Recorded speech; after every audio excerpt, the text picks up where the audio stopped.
This is episode 166 of the Beyond the Food Show. And today we're going to answer one of the most frequent questions I get: how to stay motivated. We're going to go through strategy to maintain your motivation no matter what. And it's actually a continuity from our last episode, our series for the month of December 2018 on how to start 2019 different so you can make peace with food and your body. My name is Stephanie Dodier, clinical nutritionist. I reversed my diagnosis of anxiety, depression, adrenal fatigue, and obesity by going beyond the food. I can tell you one thing, that willpower, discipline, and deprivation aren't the permanent solution to transforming your relationship to food. So how do you leave overeating, emotional eating, food craving, and binging behind you so you have the food freedom to achieve all of your goal and be happy now? As a top 25 alternative health podcast in the world, this is the Beyond the Food Show.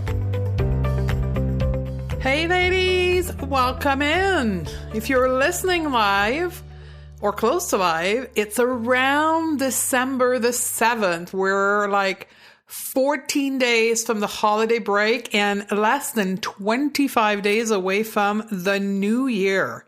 There's a lot of planning going on around here in preparation for that, because I'm actually closing the team's work, the business, from December 20th to January the 3rd.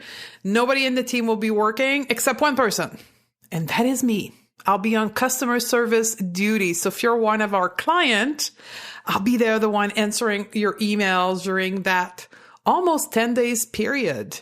And I've decided to give that break to the team because for the last 3 months, we have been working very intensely, and the month of December is just a continuation of that because we've got a ton of stuff to prepare because we've got a 2019 year that is packed, and it's about helping you, for those that are ready to make peace with food in your body.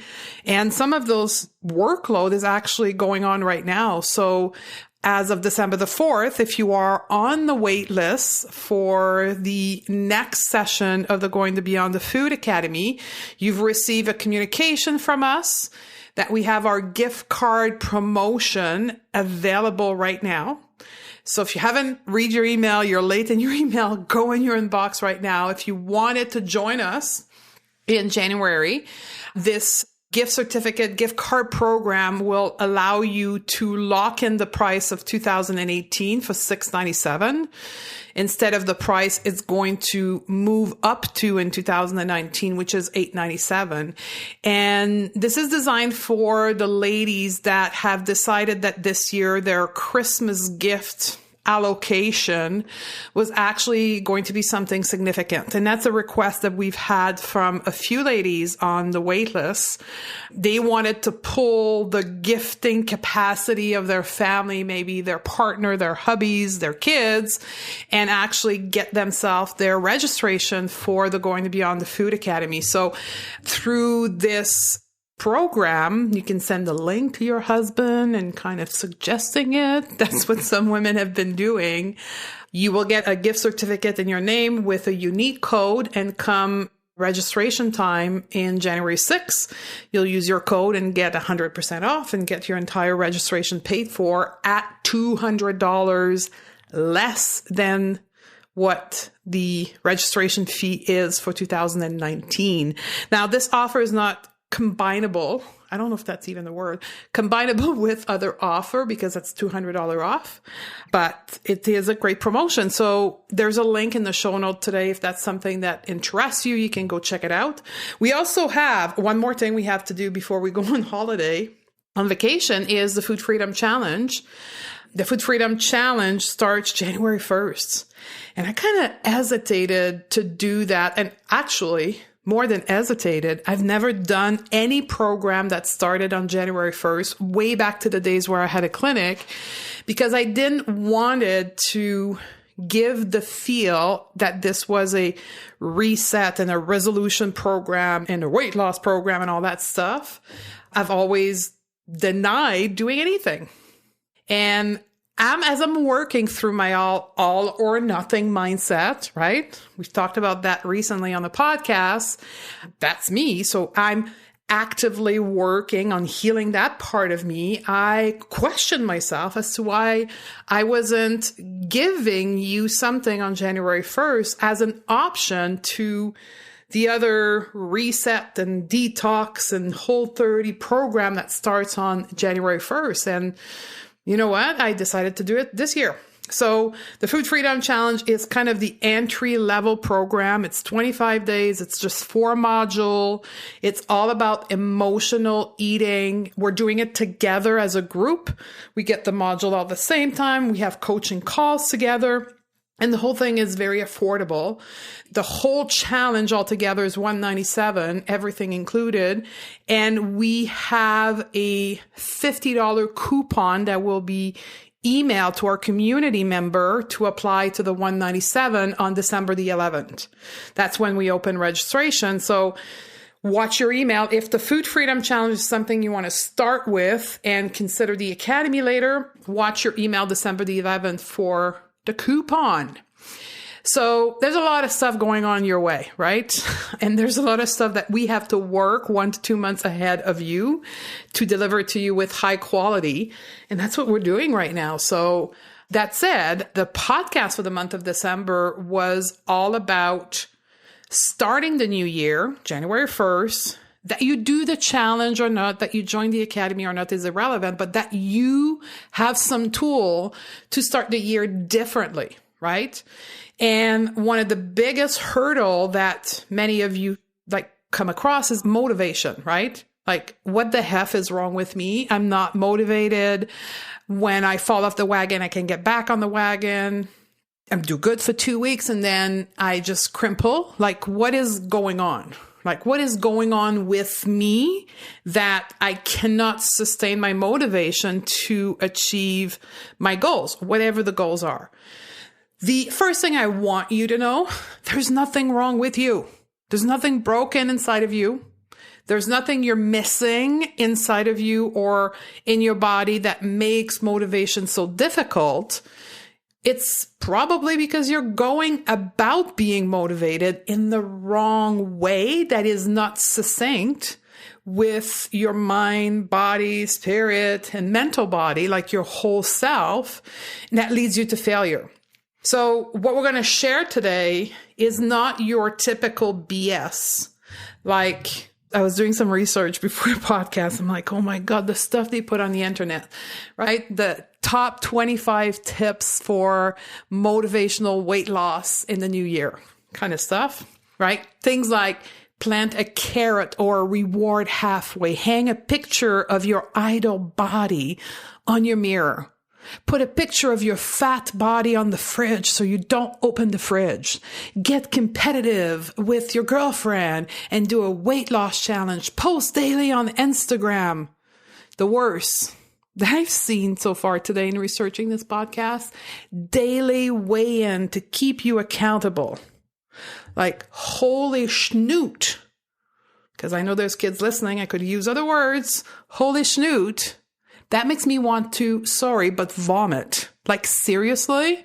This is what is massively available when you Google how to stay motivated. No wonder why we're confused. No wonder why we grow through those cycle on and off the wagon, because that's what people think they need to do to be motivated, when in fact, it's exactly the opposite. That is the road to failure, to being unmotivated. And if you're honest, just like me, you've done those things before and you're here today, right? Because it didn't work, because you're still wanting to get motivated. Why is that? Why is all those weigh-in and challenges and competition and posting and all that stuff doesn't work? Well, the most prevalent reason, it's because it's based on the punishment model. The whole no pain, no gain, which we know doesn't work because, Again, if you're honest, you've tried it before, it doesn't work, and it's extremely painful, and it sends you into those spiral of shame and guilt and all that stuff. Plus, scientifically, we know it doesn't work. We know that the no pain, no gain punishment model of changing behavior is not the successful approach to changing behavior, right? Because it's based on negativity. It's based on something is wrong with you, you not being good enough that you need to take external monitoring system to keep you in line because you will get out of line. And it's actually this negative punishment model is what fuels the diet industry. That's what keeps us failing and keeps us engaged in this whole diet culture and this whole $66 billion a year industry. Now, if we start from the approach that there's nothing wrong with you, which is the going to beyond the food principle, there's nothing wrong with you, you can then understand why you're just probably taking the wrong approach, right? You're probably approaching your motivation from a place that is leading you to failure. So instead of beating yourself up and trying to find external guideposts to keep you in line, what we're going to talk about today is what can we do internally that is based on scientific evidence, that is based on spiritual principle, which are actually the same as the science principle, funny but true, that is going to give you the ability to be motivated day in and day out. So let's do this. Now, I'm sharing this with you in the framework of what we're working through since the beginning of December on the podcast, which is to make peace with food in your body. So that's the angle that I'm taking, but know that when we talk about motivation, the brain does not make a difference if it's about making peace with food in your body or about achieving a goalpost in your career. It's all the same thing, right? So it's about being aware of that, being aware that there's a different approach, accepting that there is a different approach, that you're going to need to do something different, and then take responsibility and thrive. And the take responsibility is going to be to apply some of those strategies we're going to talk about today.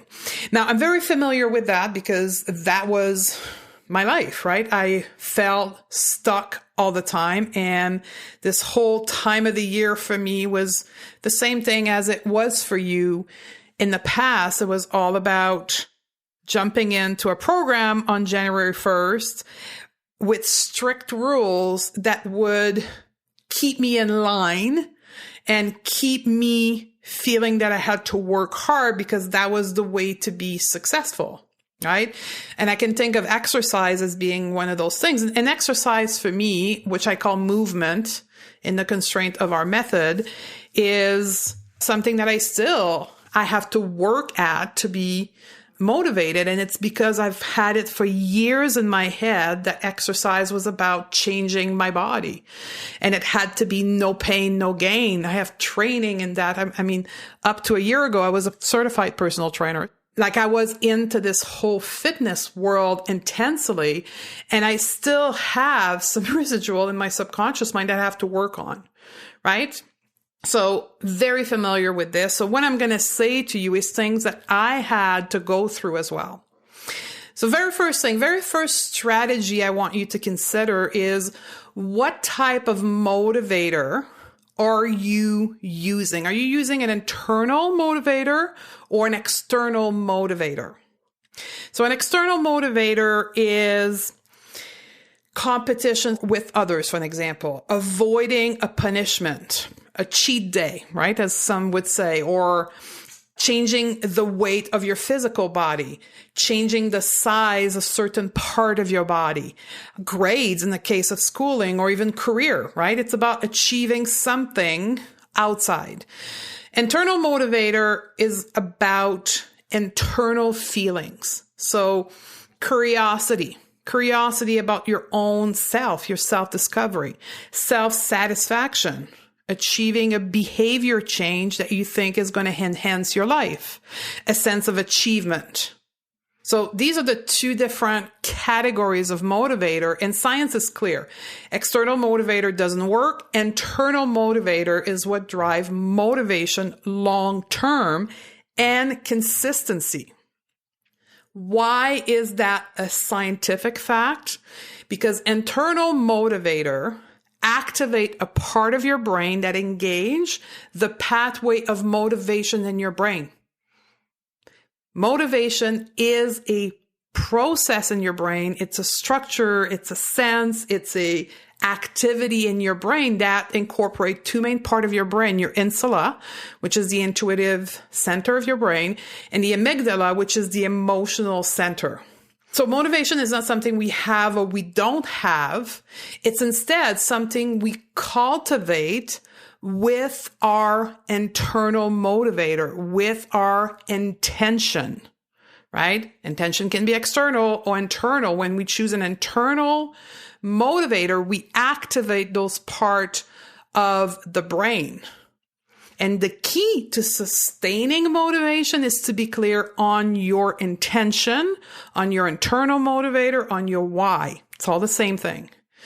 To set the intention based on an internal motivator will activate that part of your brain that will create the magical motivation without having to resort to willpower, self-punishment as a force to make you do things.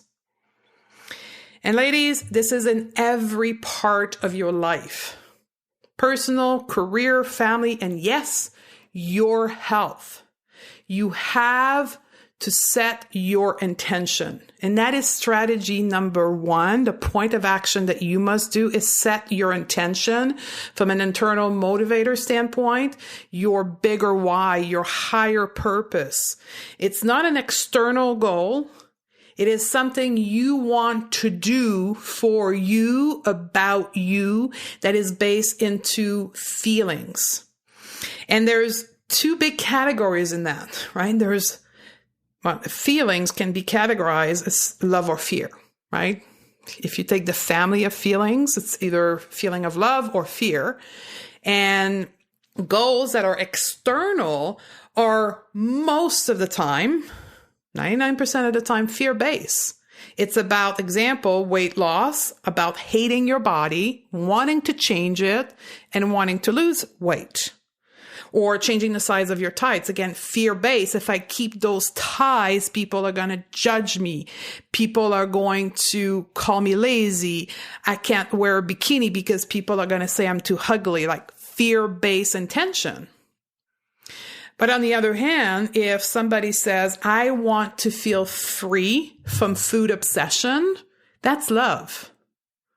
And they're going to go further from that place of loving for themselves because maybe they're suffering from bloating and maybe they're suffering from other side effect of their food obsession, and they want to start living life and enjoying life.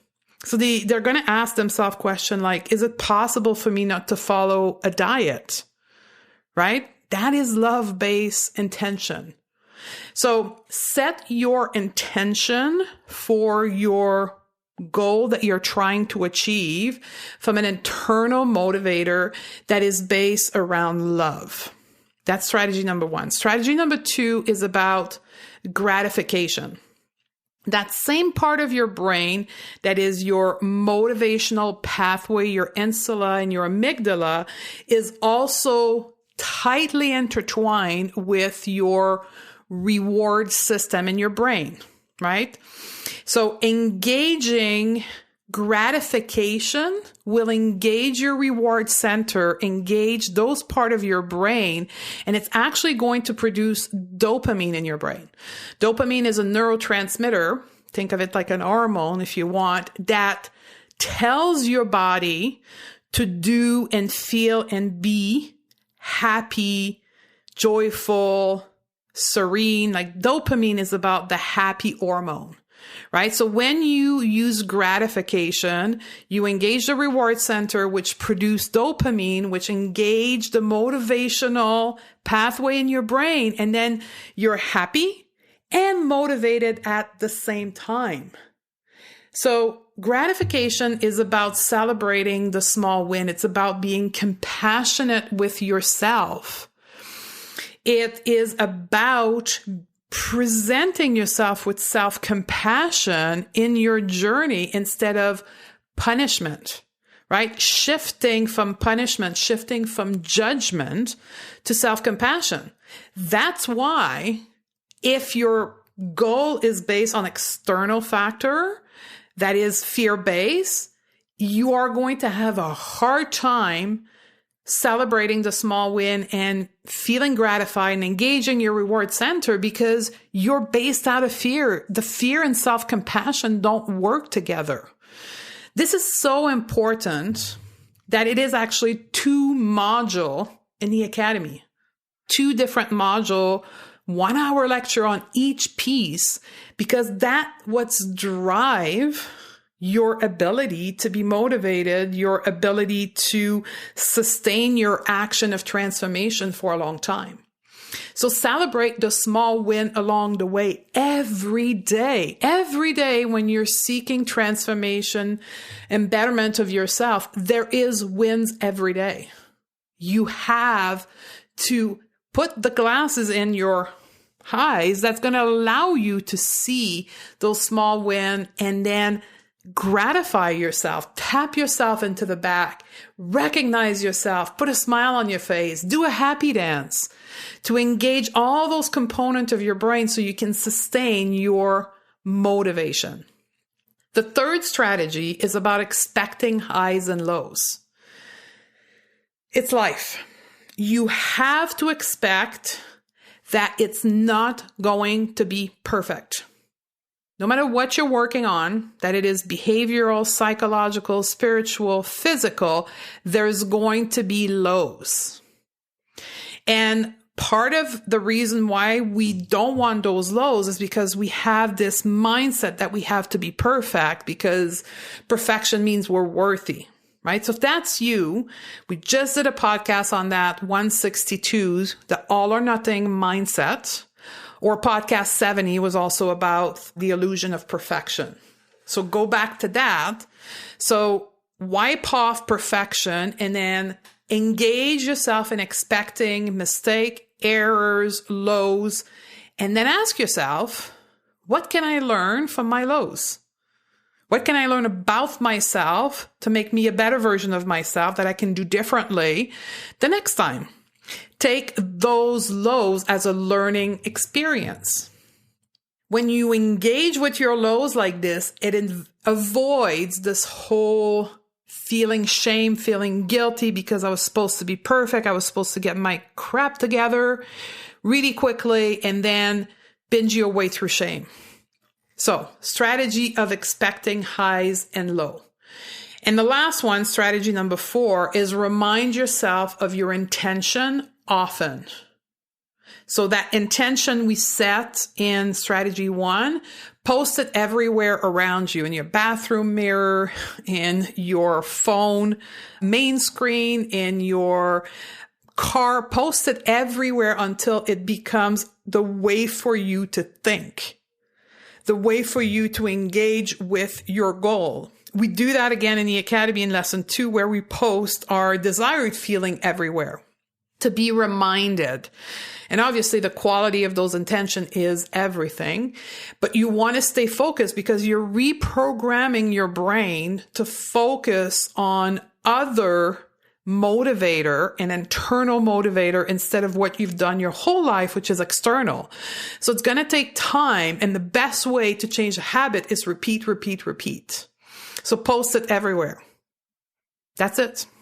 4 strategy. If you do that, you will sustain motivation long term. It's that simple. It's different, yet effective. So let me repeat that again if you're taking notes. Set your intention from an internal motivator, from your bigger why, your higher purpose perspective, to use a lot of gratification to engage your reward center daily. expect the highs and low and learn from your lows. And then fourth, remind yourself of your intention daily and many times a day. So if you want to be motivated to change your relationship to food and your body, you've got to do those things differently. And likely the reason why you struggle with motivation is there's some of those strategies that are not fully in place into your life, and you cannot sustain your motivation. It's not hard work. Like, you're not going to sweat bullet doing those things, but you have to live from a place of awareness. You have to live to a place of consciousness where you can catch yourself doing those things and taking the time of setting your intention and so forth. So if you need some help with that, we've got, as I said in the beginning, a couple of programs that are starting soon. The Academy on January 27th. And we also got the Food Free Jam on January 1st, which will come, by the way, with a workshop on goal setting in this vein here of information on January 3rd. So we're going to take all the participants of the Food Freedom Challenge, all of our Academy students. We're going to do this big workshop on goal setting where we're actually going to set the goals together. So if you need some help, we're here to help you, and I hope to see you on the other side. I'm grateful that you were here with me today. Remember, it's our common responsibility to share this information with other women, because this is not what they're going to hear when we talk about motivation. We talked about that in the beginning. So share this episode with someone in your life that needs to hear this. And we're going to continue. The next podcast, 167, is going to be how to get results. And it's going to be a continuation of this episode here. So I'll see you there. I love you, and I look forward to hang out with you again in the next episode. Do you wish your relationship to food and perhaps your body was easier? Do you wish you could make peace with food and your body? Most women will describe this state of being as having food freedom. And likely you've tried potentially everything to get there, and you are certain that something is seriously wrong with you. Maybe you're thinking that more restriction has to be the solution. I get it, and trust me, I've been there too for almost 27 years. You see, what most struggling women never ever realize is that how you engage with food in your body has little to do with food itself. Sadly, most women rely on outdated strategy like restriction and willpower and discipline as their solution. Things like the black and white mindset, the diet pills, the cheat day to control their urges. But you and I know that has nothing to do with food freedom. So that's why I want to share with you the assessment that I use in my clinic with my one-on-one client to identify what is holding them back from food freedom. And quite frankly, it's different from anything you've done before. I've created the Food Freedom Score, this assessment tool, to give you an idea of where you should be focusing on. During this quiz, I'm going to take you through 10 simple yes or no questions that will allow you to assess the sticky point with your relationship with food and your body. Plus, I'll coach you at the end on specific steps you need to take to move forward to get your food freedom. So if you're ready to step into a new version of yourself and create a new relationship with food and your body, head over to stephaniedodier.com/quiz, and I'll see you on the other side.